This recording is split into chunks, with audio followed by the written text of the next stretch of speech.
Hey everyone, welcome back to Mrs. Wizard's Way. And my daughter almost got scammed at the car dealers. Luckily the wizard and I were there to help her, but you've got to hear the story.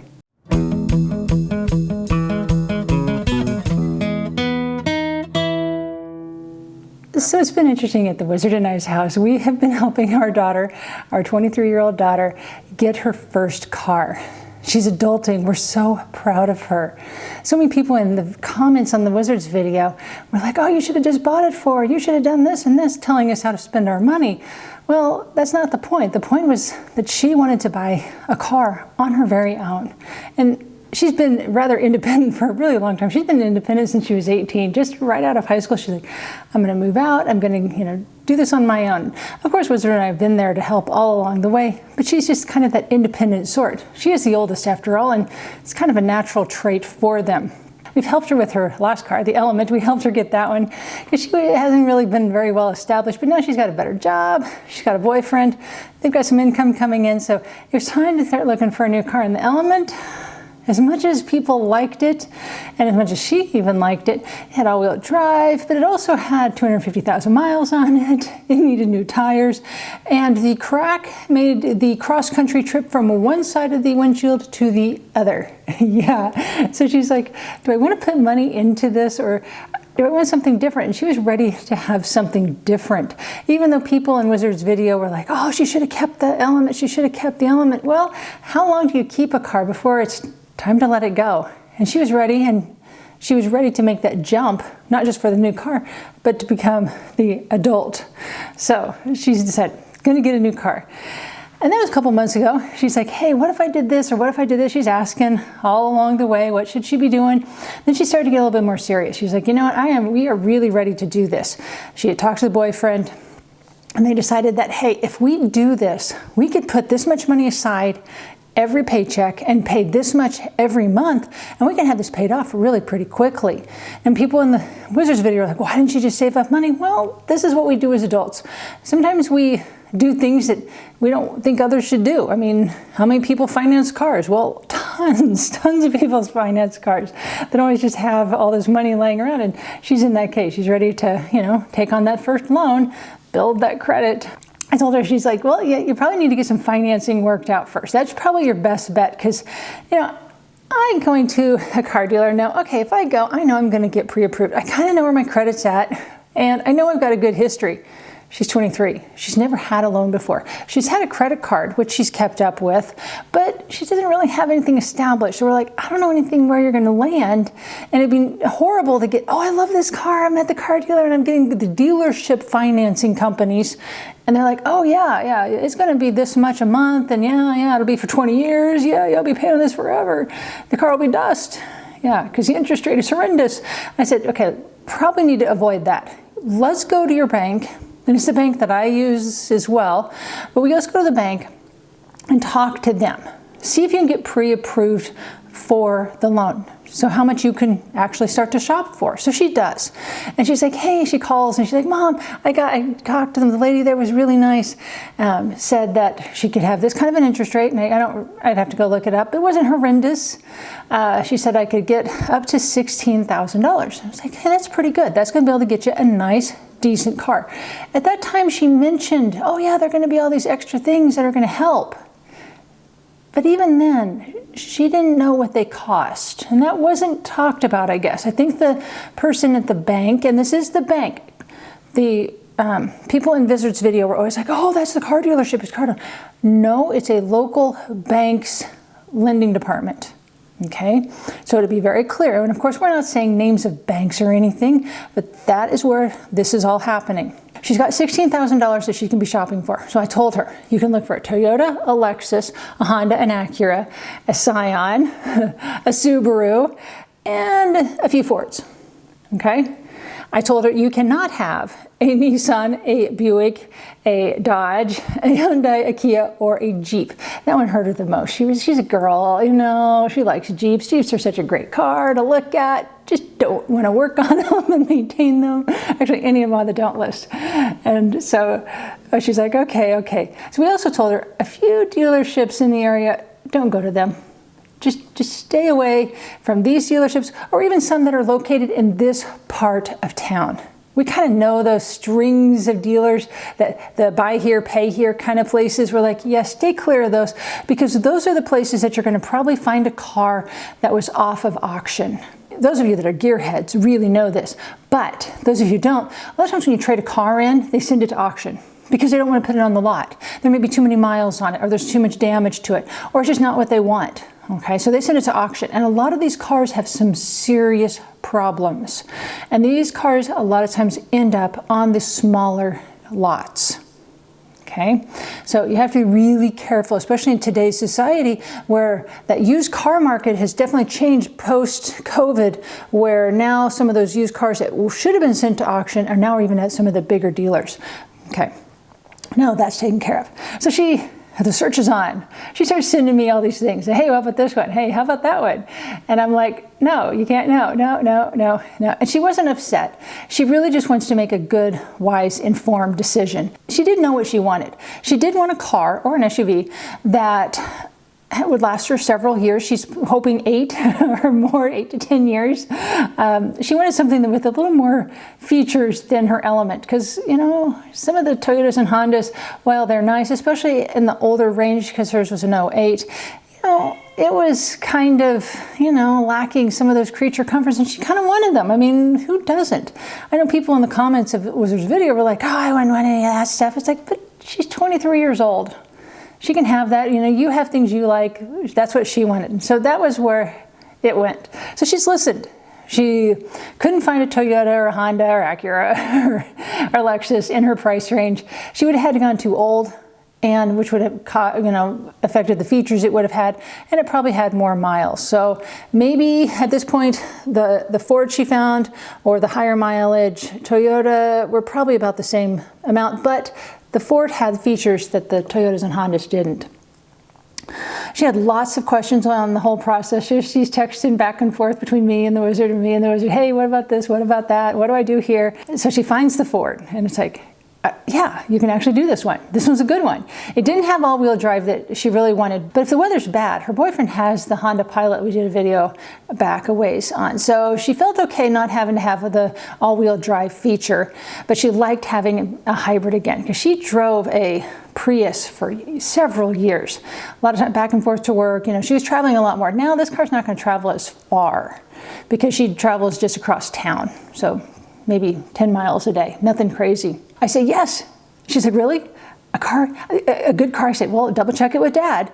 And so she texted to Wizard, and Wizard said, yeah, that's a good one. She's like, what do I do now? I said, she said, on the website, I'm like, well, click the test drive button. So she goes on her test drive, she goes on the test drive, and immediately she knows it needs an alignment. She could pull it to the side. So she's like, hey, it needs an alignment. She's found a small scuff, and of course it's missing the letter I in titanium on the back. And so she's like, hey, you do these 3 things, and I'll buy the car. They said, we'll do it. She's like, okay, let's get this going. So she gets everything started going with the bank, you know, them talking to the dealer and back and forth, getting it all done, gets the paperwork all done.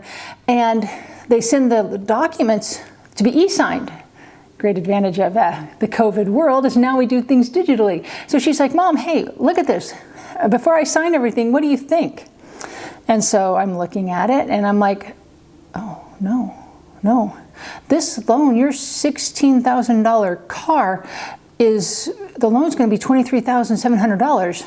That's before any interest is applied. That's the principal. Like, what's going on? You're only approved for $16,000. So the bank had added those special features that they didn't disclose the prices to her on. Yeah.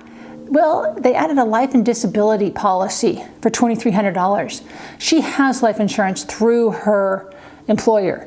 Plus, this policy only pays for the car loan. Yes, only the car loan. Nothing else beside that. No extra amount. You know, so obviously the life insurance policy she has from her employer was more than that. So it's like, no, that's ridiculous. They added gap insurance for $475, and Wizard and I are not against gap insurance. Sometimes a few people were kind of wishy-washy on that on the comments in his video. But no, we definitely approve of gap insurance and actually used it 100 years ago, it seems. We had a car, actually it was his. It was a Dodge Intrepid, and was waiting to turn left across a busier, kind of a semi-busy street, and a girl in a 65 Mustang didn't see us, swerved and hit the back end corner of the car. It was unibody, so it bent the frame, and so it did total the car. Okay, I don't think it totaled her Mustang, but it definitely left a dent in it. I mean, those Mustangs are tanks. The bank actually did cover it. The gap insurance we had at that time paid off the rest of the loan, and that was it. You had to go find a new car, had no trade-in, anything like that, but we started at ground zero. We didn't at least start with negative equity. So we don't disapprove of gap insurance. It's just most car insurance offers it, and you just click a button and it adds a few dollars to the policy. You know, you might pay a couple of dollars every, month or for the whole duration of the policy, but nowhere near $475, especially in a case where she is planning on paying off the car early. Why pay $475 when you're going to pay it off early? The $475 is based on the whole duration of the loan. The 4 or 5, 6 years it was going to be, I don't remember. So in this case, don't buy the whole policy that way. Pay for it while you need on your insurance policy, because when you've got it paid off, you just click. Nope, paid, hits it paid off. Now, the other major item was extended warranty for $2,800. This is a 2019 Ford Fusion Hybrid. I would hope it did not have major problems in the next, obviously, in this case, the extended warranty only lasted about 3 years. So I would hope it wouldn't need anything major. And being that she's kind of the kid of a car guy, she knows what to kind of look for, listen for. Obviously, she knew the wheel being pulled to the side, that she needed an alignment. She knows when something goes wrong with her car. And she knows, call and text mom or dad, what's going on with my car? I'm like, don't sign it, don't sign it. Oh my gosh, do not sign this. This is, oh my gosh. So you have got to take it back. So unfortunately, it's Thursday. And so I'm like, you've got to talk to the bank. You've got to get it fixed. And so she talks to them, and they're getting the paperwork together. They didn't get it done on Friday, so she had to wait the entire weekend. She's like, ah. But she gets the paperwork. It's back Monday. $18,000 with all the with those other things removed. But of course, there's some extra fees that they have to add. Okay, it's just part of buying a car from a dealer, and the sales tax. Kansas, we pay sales tax on big purchases like this. Yeah, I warned her of that ahead of time. So we're at $18,000. That's much better than what they were trying to charge her with all those extra items. I'm like, oh, if you hadn't shown that to us, I wonder how many people just didn't read it and like, oh yeah, I can do that. I can make that monthly payment. And the monthly payment for her in this case went down $100 a month. Wow. $1,200 a year extra she would have had to pay for this. Because of course interest is being added on as well, because you're paying that interest rate on all of those extra items that you had as well. Great. So she's so happy. She's got her car. She's like, Mom, I've got it. She sent me a picture of the car with the dealership name on it, so I can't show you, but she was so excited. And she's like, okay, well, we're going to head up to Kansas City. We're going to go, hey, kind of have a mini vacation, I guess, kind of get out of town time. And they're like, before we go, we're going to go get it inspected. I'm like, okay, that sounds good. So she has the address, and she goes there and shows up, and the guy walks out there and said, yep, it ain't happening. She's like, what's going on? Why can't my inspection happen today? Because the car came from another state, and she's like, and in Kansas, you have to have it inspected before they can make the final sale full. So she's like, why can't you do it? Oh, yeah, this was during the hacking. Yeah, that hacking we had a couple weeks ago that took everything out. Yeah. She said, no, they can't do it. And I'm like, oh, good grief. I said, okay. I said, I bet the police department in Halstead can do it, where we used to live, where she went, where she graduated from high school. I said, I bet they can do it. They just do it by paper. It'll cost you $20. And she's like, okay, well, we get back on Sunday. We'd already had planned to take Monday off anyway. So, hey, let's do that. And I said, hey, here's their website. You can schedule an appointment online and you can just show up. And that'll be perfect. So then you can swing from, because they live in Wichita, go to Halstead, and then come back to Newton, which is kind of like this big loop, and we'll film your car. So before we filmed the car that day, she had gone to Halstead, got her inspection, paid her $20, which in the grand scheme of things was probably easier. She didn't have to take off work. She didn't have to lose pay, all of this. It worked out really well. So she's got her inspection. She takes the paperwork back to the dealer because they needed it back to finalize everything. And you know what? They actually gave her 20 bucks back that she was paying to the first guy who couldn't do it because of the whole hacking. So some good things did happen. So she's has her car, she's driving it around, she's super excited. She's figuring out all those buttons and all the settings and controls, trying to get everything figured out. She's super excited, and we're so happy because we've raised a daughter that now is an adult. The next thing is they want to buy a house. Oh, those steps in life. So, hey, I hope you enjoyed my video today. We've been busy here being parents, I guess, and helping our daughter through her first big purchase. So glad you're with me today. See you guys.